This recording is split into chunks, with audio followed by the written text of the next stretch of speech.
आज के लेक्चर में हम लोग बात करेंगे ज्वर के भेद, जो क्लासिफिकेशन ऑफ ज्वर है आयुर्वेदिक दृष्टिकोण से कितने प्रकार के ज्वर है उसकी हम बात करेंगे। तो नॉर्मली यह इसके क्लासिफिकेशन के 11 आधार है और इसके अलावा कुछ अलग अदर ज्वर के नाम जब हम लोग पढ़ेंगे उसे देखेंगे। लेकिन जो हमारे सिलेबस में है उसके अकॉर्डिंग जो बीएमएस फाइनल सेमेस्टर जो फाइनल प्रोफेशनल के जो क्लासिफिकेशन है उसकी हम चर्चा करेंगे।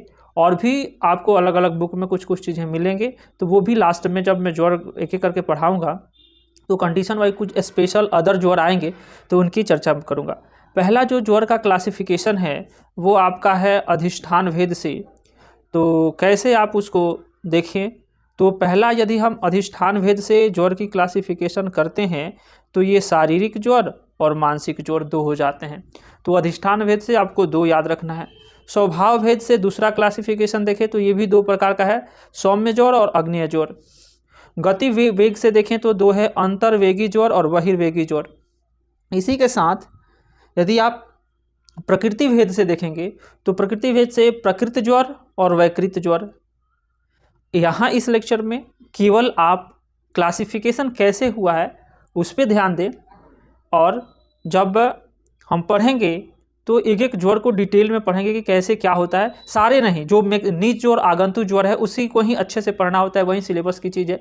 लेकिन क्लासिफिकेशन में आप देख लीजिए, साध्यता असाध्यता के बेसिस पे साध्य और असाध्य ये सब जनरली आप जानते हैं। दोष और कालानुसार दो प्रकार के हैं, दोष बल और काल बल। तो ये दो प्रकार के हो गए। अब देखिए ये वाला इम्पॉर्टेंट है, काल बल प्रवृत्त ज्वर जो है ये 5 भेद है, संतत ज्वर, सतत ज्वर, अनैधिक ज्वर, तृतीयक ज्वर और चतुर्थक ज्वर। तो ये काल बल प्रवृत्ति के आधार पे इसको 5 प्रकार में बांटा गया है।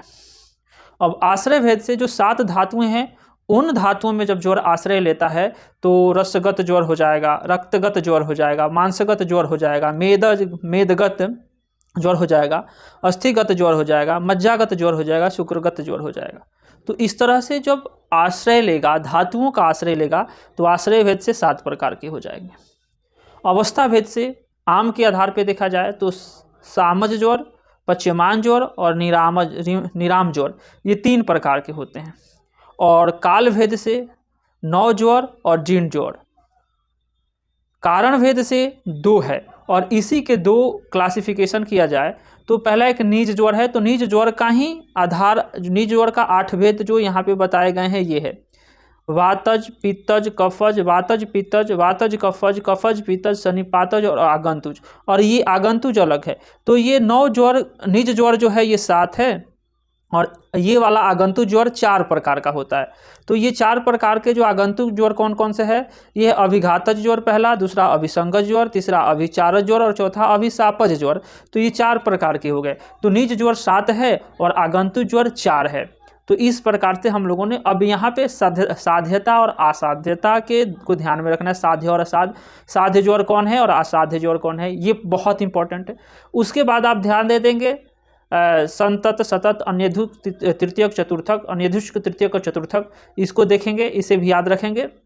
उसके बाद धातुगत यानी आश्रय के आधार पे कौन कौन से ज्वर है उसको ध्यान रखेंगे कि क्योंकि हर एक धातु में ज्वर जैसे जैसे जाता है उसके लक्षण अलग अलग होते जाते हैं, उसकी सिवियरिटी और बढ़ती जाती है।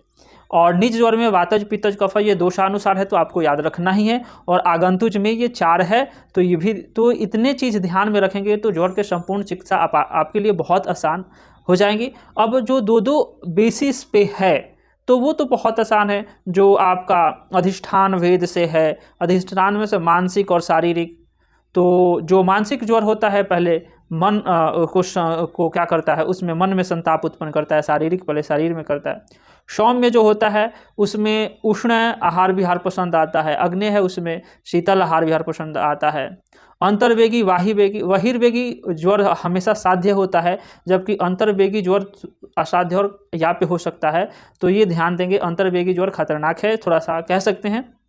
प्रकृति ज्वर में ये ध्यान देना है कि जिस ऋतु काल में दोष प्रकोपित होता है उसके अनुसार हो रहा है तो प्रकृत है, उसके विपरीत हो रहा है तो वैकृत है।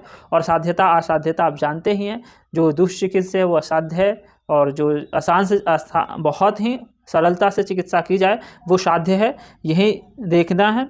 अब बात किया जाए दोष बल प्रवृत्ति के आधार पर, दोष बल प्रवृत्ति और काल बल प्रवृत्ति। जो दोष के प्रवृत्ति के कारण हुआ वो दोष बल प्रवृत्ति, और जो काल बल के कारण हुआ वो काल बल प्रवृत्ति हो गया। और काल के अनुसार संतत, सतत, अन्येधुषक, तृतीयक, चतुर्थक, ये एपिसोड कैसे आते हैं ज्वर के, संताप के, उसके। और जो आम के बेसिस 3 है, साम ज्वर, पच्यमान ज्वर और निरामज ज्वर। और काल के भेद पे हम लोगों ने निज और आगंतुज देखा, और निज का 7 और आगंतुज का 4 क्लासिफिकेशन। तो यही जनरल एक सामान्य एकेडमिक लेवल पे आपको ये सब ध्यान में रखना है, और इसमें कोई खास चीज़ें नहीं है। अब अगले लेक्चर जो आएगा इसमें हम एक एक ज्वर को बहुत अच्छे ढंग से और पढ़ेंगे, उसकी चिकित्सा, निदान, पूर्व रूप जैसे भी तो पढ़ ही चुके हैं, उसके लक्षण और चिकित्सा करते चलेंगे। कैसे हमें संप्राप्ति का विघटन करना है, कैसे चिकित्सा करना है, इसे सीखेंगे। तब तक के लिए इसको पहले आप क्लासिफिकेशन को याद कर लीजिए और समझिए।